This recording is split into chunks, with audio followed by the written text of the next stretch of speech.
जा तुझा बाईक. तू माझ्या हातातून डबा ओढून घेतलास. पडले असते ना मी. मूर्ख आहेस का?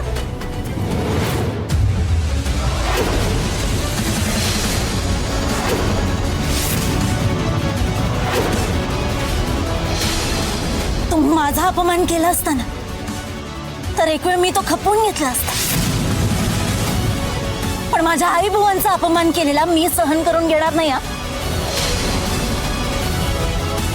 आणि दुसरी गोष्ट, खोटं वागलेलं आणि हे असं खोटं बोललेलं, ह्या गोष्टीची मला प्रचंड छेड. त्यामुळे याच्या पुढं माझ्या समोर खोटं बोलायचं नाही.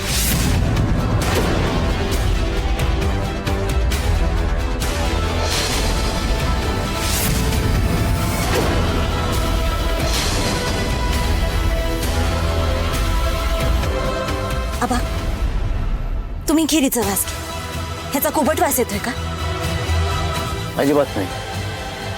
खेळणारच नाही ना. कारण माझ्या आईनं खीर बनवल्या बुवांना ती घेऊन पाठवलं असणार. आपण सगळ्यांनी ती ताजी ताजी खावी अशीच तिची इच्छा असेल.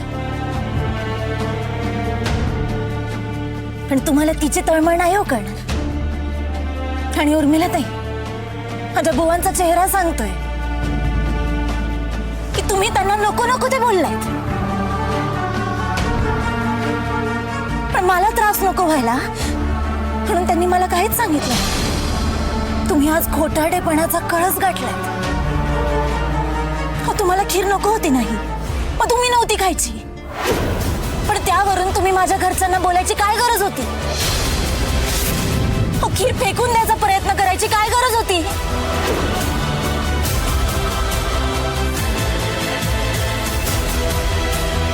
बोला ना, का वागला तू? आवाज खाली करून बोल. माझ्या समोर आवाज चढवायचा नाहीस. आणि तुझ्या बुवांना मी काहीच वेडवाकडं बोललेले नाहीये. त्या खिरीचा वास येत होता म्हणून ती खीर मी फेकून देत होते. कळलं? म्हणजे आता आबांवर सुद्धा विश्वास नाहीये का तुमचा? त्यांनी एवढं सांगून सुद्धा तुम्ही खोटं बोलताय. खोटं बोलून काय सिद्ध करायचं होतं तुम्हाला? बुवांचा अपमान करणार होतात का? नाही इंद्रा भाऊजी, तसं काहीच नाही अहो. अहो मग खोटं का बोललात तुम्ही? तुम्हाला चांगलं माहितीये राणीला खोटं बोललेलं आवडत नाही.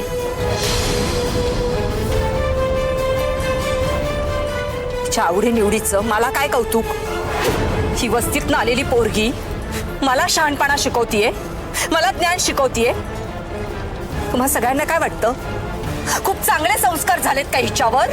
हो, झालेत माझ्यावर चांगले संस्कार. मी वस्तीत वाढलेले असले ना तरी सुद्धा एखाद्यानं जर प्रेमानं गोष्ट दिली ना तर त्याचा अपमान करायला नाही शिकवलं. जो आज तुम्ही केला. वडीलधाऱ्या माणसांचा मान ठेवायचे संस्कार झालेत आमच्यावर.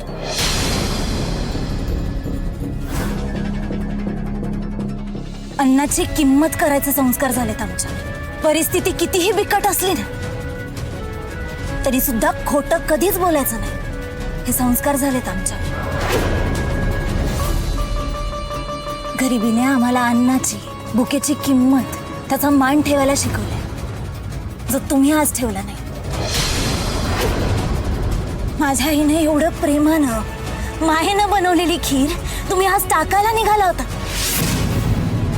माझे बुवा आज तिकडे घेऊन आले म्हणून त्यांचा अपमान केला तुम्ही. आणि आता सगळ्यांसमोर खोटं सुद्धा बोलताय. मला सांगा, माझे बुवा त्यांच्याच लेकीच्या सासरकडच्यांना अशी खराब झालेली खीर का खाऊ घालतील? त्यांची परिस्थिती बिकट असताना या घरानेच त्यांना आधार दिलाय ह्याचं पुरेपूर भान आहे त्यांना. तरी सुद्धा का वागतील ते असं? अहो, ते काही देऊ शकत नाही म्हणून त्यांना असं वाटलं असेल की आपण नात्यामध्ये एवढा गोडवा तरी देऊया. पण तुम्ही त्यांचं काहीही ऐकून न घेता बोलत सुटलात. ए राणी, मी तुझ्या बुवांना काही बोलत सुटले नाही. मी आधी त्यांच्याशी नीटच बोलले. कळलं? हो का? मग आपण बुवांनाच विचारूयात ना. बुवा, तुम्ही सांगा काय बोलला या तुम्हाला? अगं राहते ना राणी, नको आता हे विषय ताण. अगं आपल्या माणसांनी बोललेलं असं मनावर घ्यायचं नसतं बघ. त्या मोठ्या आहेत त्यांच्याशी असं नाही बोलायचं बा. ऐकलं का बुवा काय म्हणाले? हो, तुम्ही त्यांचा एवढा अपमान करून सुद्धा ते तुमच्या मनाचा, ह्या नात्याचा विचार करतायत.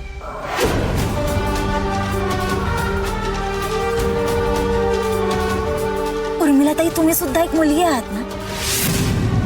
तुम्हाला सुद्धा माहेरून आलेल्या गोष्टीचा मान किती असतो हे माहिती आहे ना.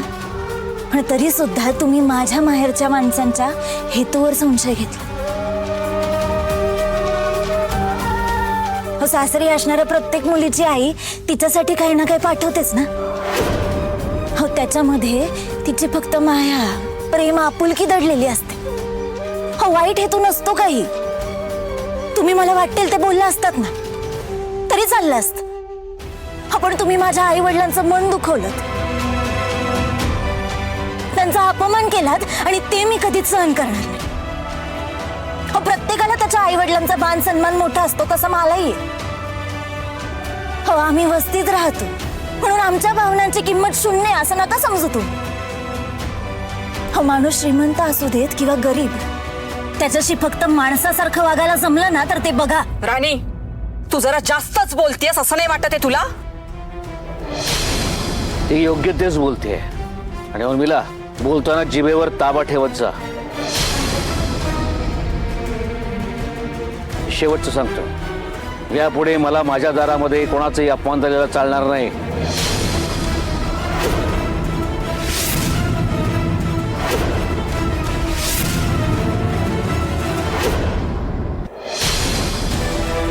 काही बोलणार नाही येतो. मुळात आज तुम्ही जे काही केलंय ना, ते जर राणीने तुमच्या बाबतीत केलं असतं, तुमच्या माहेरच्यांचा अपमान केला असता, तर तुम्हाला आवडलं असतं? हो इंद्रा भाऊजी, ते तसं नाहीये. ते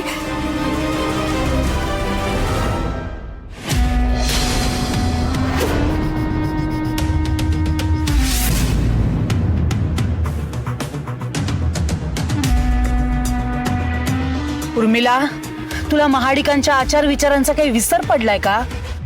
तू राणीच्या बुवांचा अपमान केलास. त्यांच्या जागी जर दुसरं कोणी असतं ना तर आतापर्यंत कांगावा केला असता. पण ते बघ, बिचारे कसे शांत उभे आहेत.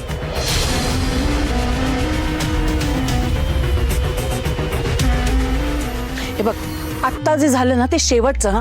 हा असा प्रकार तुझ्याकडनं आता पुन्हा होता कामा नये. पुन्हा जर असं काही झालं ना तर गाठ माझ्याशी आहे.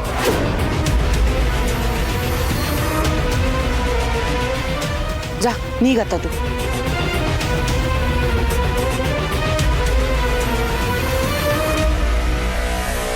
थांबा वहिनी.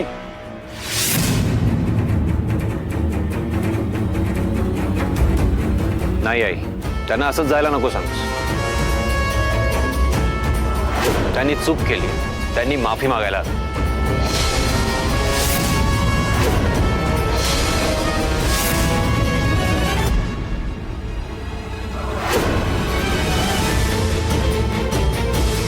वहिनी, राणी आणि बुवांची माफी मागायची. जाऊ बापू, अहो जाऊ द्या ना, चुकून बोलल्या असतील त्या. मग चूक केल्यावर माफी मागायची असते हे लक्षात राहील ना त्यांच्या. राणी,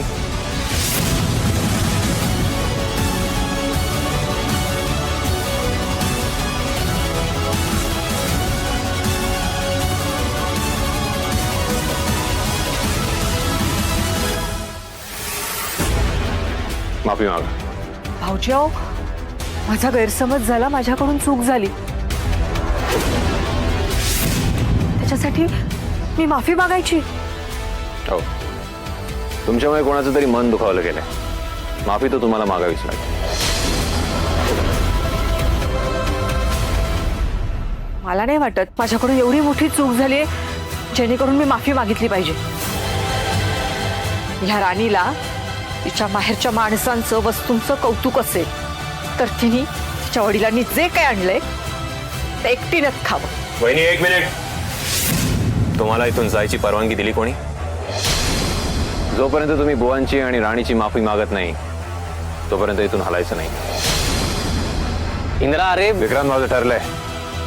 वहिनींना माफी मागावीच लागेल. भाऊजाओ, एवढ्याशा कारणावरून महाडिकांच्या मोठ्या सुनेला तुम्ही माफी मागायला होताय. राणी माडिकांची सून नाहीये, बुवा व्याही नाहीये. मग जर का महाडिकांच्या मोठ्या सुनेनं त्यांचा अपमान केला असेल तर माफी मागायला काय हरकत आहे? काय मालती? हो, उर्मिला, माफी माग आणि विषय संपव.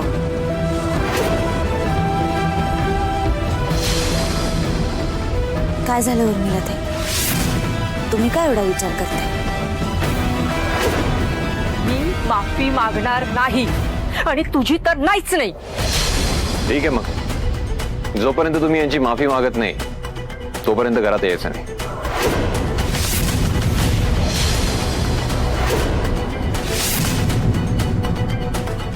बाकी सगळ्यांनी आज चला.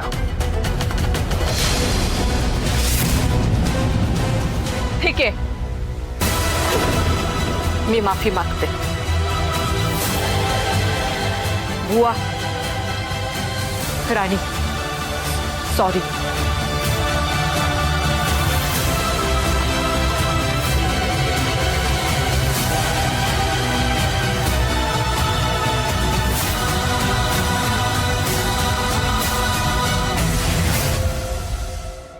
बुवा, आम्ही सुद्धा माफी मागतो तुमची. आमच्या घरात तुमचा अपमान झाला आहे. मी तुमची माफी मागतो. अहो, का लाजवताय मला? तुमच्या मोहर मी लई छोटा माणूस आहे हो. नाही बुवा, छोटं मोठं काही नसतं. मी तुम्हाला सांगितलं हे आधी. आपण सगळे इक्वल आहोत. असं का बोलताय तुम्ही?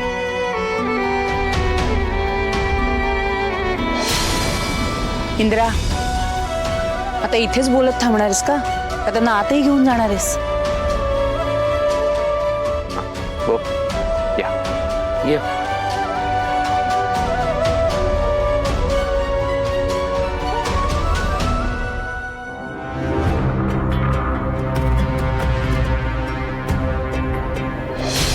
पुन्हा एकदा या राणी समोर मला एक पाऊल मागे घ्यावं लागलं.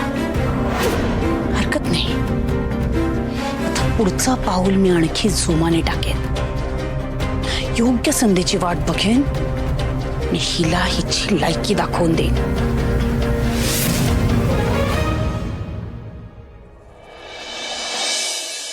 घ्या, पाणी प्या.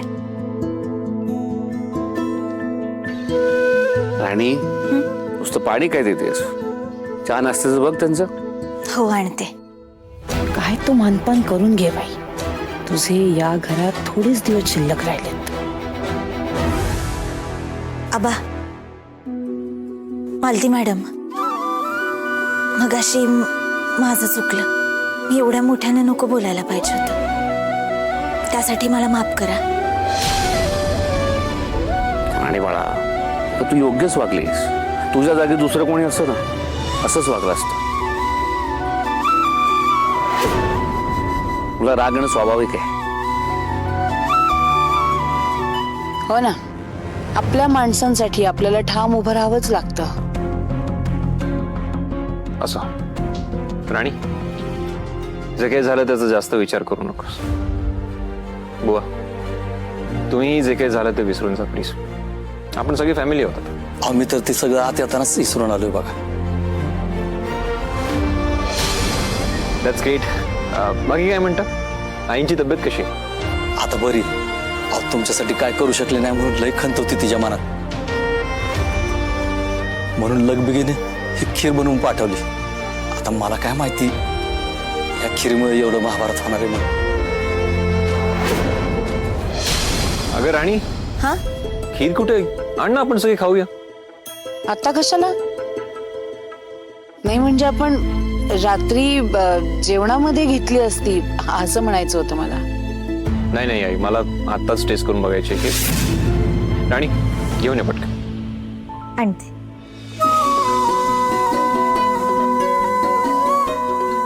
बुवा, नाही राणीच्या आईची तब्येतीची काळजी तुम्हाला आहे मला माहिती आहे, पण तुम्ही स्वतःचीही काळजी घ्या तब्येतीची.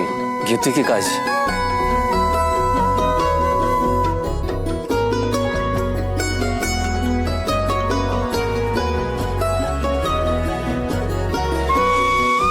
थँक्यू.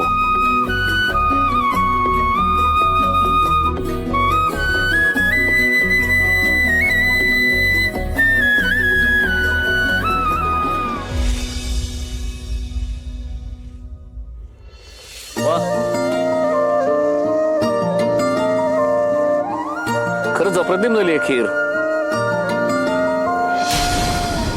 अहो होणारच की.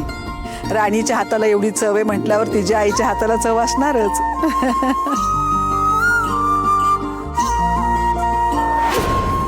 आबा खरंच खूप मस्त झाली खीर. माझी आई खीर भारीच करते. अगं भारी नाही, खूपच भारी झाली आहे ही खीर.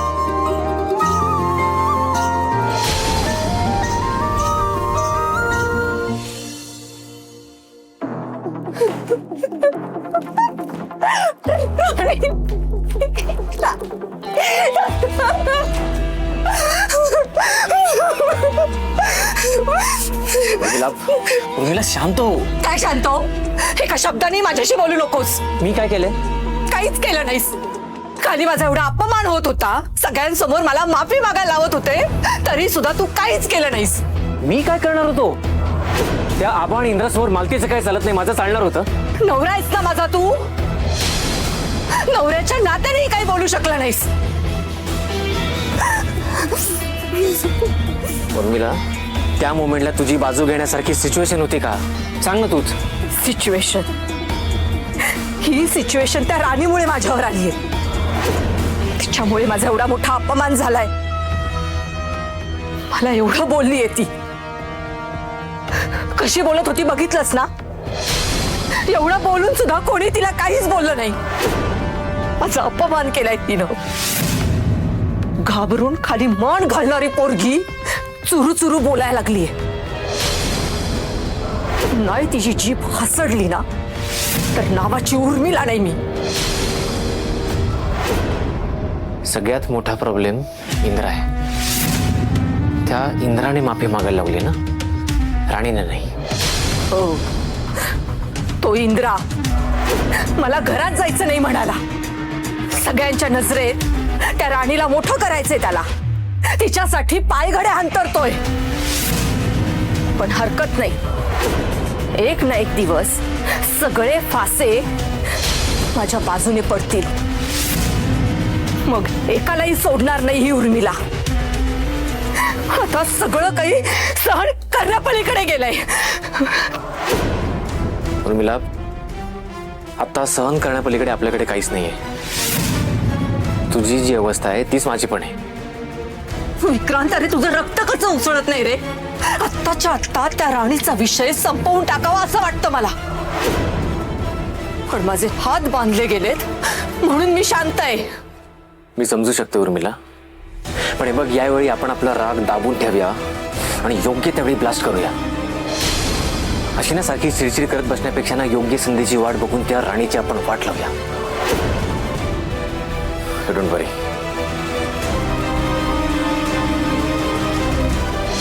फक्त वाटच नाही, मी तिला भिकेला लावते की नाही तू बघच.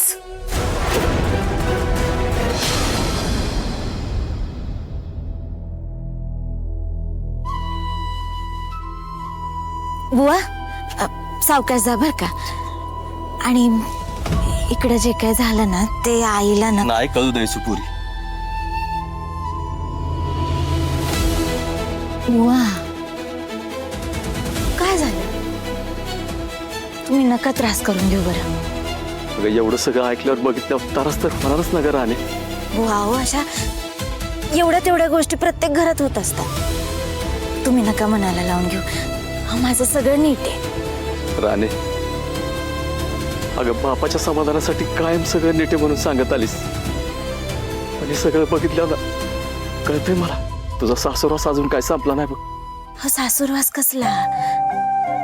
तुम्ही आता बघितलं नाहीत का? आबासाहेब आणि इंद्रजित सर माझ्याच बाजूने बोलत होते. हो, त्यांचंच काय, तसं तर मालती मॅडम पण माझीच बाजू घेत होत्या. अगं पण त्या उर्मिला बाईसाहेब त्यांच्या मनात तुझ्या ना आमच्याबद्दल का राग आहे तेच कळणं झालंय बघ. बुवा, आता सगळीच माणसं आपल्याला वाटेल तसं कशी वागतील बरं. कधी कधी काय काय माणसांची नाही सूर जुळत आपली, आणि आपण कितीही चांगलं वागलो ना त्यांच्याशी तरीही ते त्यांचं वाईट वागणं काही सोडत नाहीत. मग आपण नाही लक्ष द्यायचं त्यांच्याकडं. आणि त्यांनी कितीही त्रास दिला ना तरी आपण त्यांना बत्तीशी दाखवायची आणि पुढे सरकायचं. अगं असं कसं, हे सगळं आमच्यामुळे घडतंय, आमच्यामुळे तुला त्रास होतो. हो बुवा, आता ह्या सगळ्यात तुमचा काय संबंध आहे बरं? हा, तुम्ही तर किती चांगल्या मनानं डबा घेऊन आलात. अगं तसं कसं, ही डबा तर एक कारण होतं बघ भांडायला, पण आम्ही तुझ्या ओझं व्हायला लागलोय असंच वाटायला लागलंय बघ. राणी, जावई बापूंनी सुरक्षेच्या ऑपरेशनचा सगळा खर्च केला, आणि त्याचाच राग आहे सगळ्याच्या मनात असं वाटतंय बघ. पोरीला त्रास होऊ नये म्हणून माणसानं जावायचं मेंद होऊ नये, पण नेमकं तेच घडलं बघ माझ्या हातून. चूक झाली बघ राणी, राणी माझी लय चूक झाली. अगं मी जावई बापूला आणि आम्हाला ना सुरकीच्या आजारपणाबद्दल कळूच द्यायला नाही पाहिजे होतं, म्हणजे त्यांनी मला मदत केली नसतं, तुला पण हे ऐकून घ्यावं लागलं नसतं. आमचं वजन आम्ही तुझ्या खांद्यावर टाकायच नाही पाहिजे होतं. बुवा, पोरीसाठी काय तिचे आई वडील ओझं असतात का कधी? आणि तुम्ही इंद्रजित सरांना परक समजू नका. हो, असं नका समजू की त्यांनी काहीतरी उपकार केलेत. अहो, त्यांनी मनापासून त्यांचं जावई असण्याचं कर्तव्य पार पाडलं. हो, ते मला पण सपोर्ट करायला लागले. माझ्या पण मान सन्मानाचा, माझ्या मनाचा विचार करतात ते आता.